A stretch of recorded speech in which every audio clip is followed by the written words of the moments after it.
What is up, everybody? Welcome back to another day, another recap. We going crazy. We are gonna get straight into this shit right from the Discord. Hold up, someone's asking me a question right now, but sorry, I'm gonna respond to you in a second. But yeah, we're gonna get straight into this right from the Discord. What I said this morning, I said, "Good morning, fellas. Today on the 4 hour looks pretty clear and bullish. On the 1 hour, on the other hand, we are in a pretty bad range.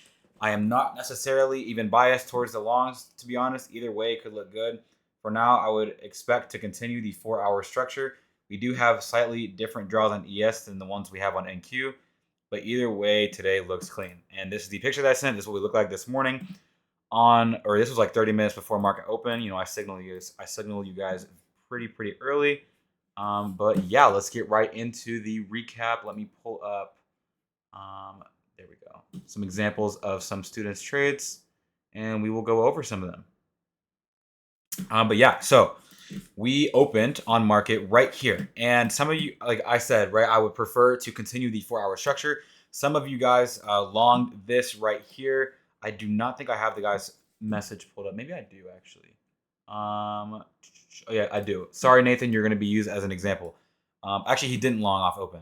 I might be tripping. There is somebody else, though. Hold on. Okay, I cannot find them, but somebody longed off of open, which normally, right, it is very fine to long off open. You can get away with it 100%. I think his setup was like this, and then stop was under this low. This is normally a great trade, right? But in the situation that we are in, when the hourly time frame is not aligned, right? The hourly time frame was pretty bearish, if I'm not mistaken, and then it was also in a range. And so when you are in a range and one time frame is leading, in this case we had the 4 hour time frame leading us, and that was giving us the market direction, right, for the longs. In this case, we need to break out of that range and have good displacement that confirms our drawn liquidity on the higher time frame. Again, higher time frames hold higher power, right? So the 4 hour is above the 1 hour in this case, right? So if we wanted to see a continuation trade toward this drawn liquidity right here, we would have wanted to see better displacement, right? In these candles, right, the volume on this first candle was 75 points, which is expected because it's market open. The next candle was like 25 points. And then this candle was like, it was like another 25 points. But do you see the difference in the size of candles? They're running out of volume, right? So if you guys are sitting here taking this trade, you are running out of volume. You are not getting the displacement that is actually needed and necessary to take trades without a retracement, right? You're taking this trade completely without any retracement, and you need candles that have and show higher volume than what this showed right here. So not flaming anybody that took this, but this trade was invalid because of the displacement. There's not a lot of volume, and it's really not confirmed in my eyes, right? This was another 90 points away, so you're kind of predicting way too early, right? We could have had another retrace and flip before this was needed. So it wasn't really necessary. So that goes over the first one. And then after that, we were in a range for about, 20 minutes probably. This is 33 to 54. So yeah, around 21 minutes, we were in a range before we started breaking out. The breakout did look better on ES than it did on NASDAQ. The draw again on ES was a lot closer and a lot clearer. Or actually, it was pretty clear on NASDAQ, but it was a lot closer on ES. And I don't think there were any bullish candles in between this leg down on ES. I could be wrong, but it looked a lot cleaner. And then we broke out of this range. We had a nice retrace and a flip down. This was a good trade. If you guys executed on this was a good trade. I was just not convinced and wanted to take this on my fundeds, which would have been completely invalidating the 4 hour structure at that point. I just was not convinced completely in this draw, especially it being 100 points. I don't really use micros. I only use minis, so I was not willing to risk, probably like 1.6K or a little bit more than that, I think, 1.7K on this trade right here. It was just not my type of thing. But the worst thing that should have happened to you guys right here, if you guys are taking this, is getting break even. Now, some of you guys took this trade right here. All right, let me pull this up to make sure I got this correct. Some of you guys took this trade right. Oh, that's not this. No, not that one. Where is it? This trade right here, right? This retrace, in my eyes, is not necessary at all. You guys can have different opinions completely, but in my eyes, this retrace was completely unnecessary and unwanted, right? Especially if you guys were using ES, which I tell you guys that it is 100% necessary to use ES when trading my model. If you guys are using ES and you notice how close the draw was, I'm pretty sure the draw was literally like this close, right? So if we're having this good retrace and flip, and we need to come up there again and retrace into a 1 minute gap just to displace lower, that doesn't really make any sense in my eyes, right? If we get this good of a flip, right? Let's just say there's a gap here, which there isn't.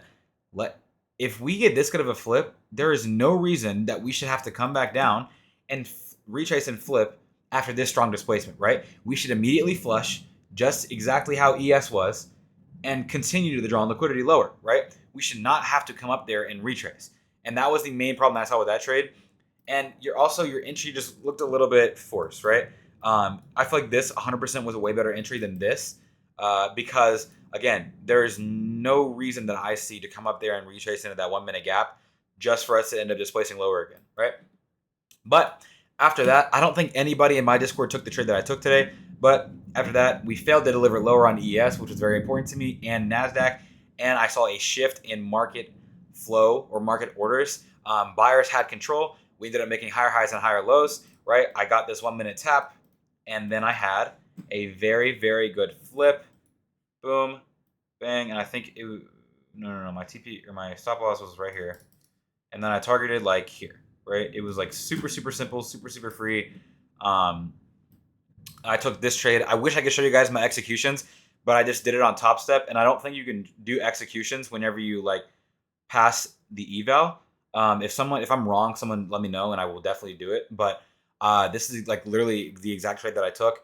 It was pretty much like a run at TP. It was kind of just reading where price wanted to go, reading where buyers and sellers were, and seeing who has control, right? After us not displacing lower and us like not being able, to deliver lower, we should instantly recognize that in our head and see where the market is trying to go, right? This was probably the trade of the day for me in my eyes. I do still like this trade right here. It just, again, very early and kind of unfortunate that we weren't delivering to the draw. But I do think that my trade or that trade right there was a trade of the day. It is not wrong to miss out on this trade at all. This trade is more of like it's harder to hit. But if you guys are using I'm so fried right now. If you're using logic to read your draw on liquidity, this is exactly the stuff that you guys will be able to take.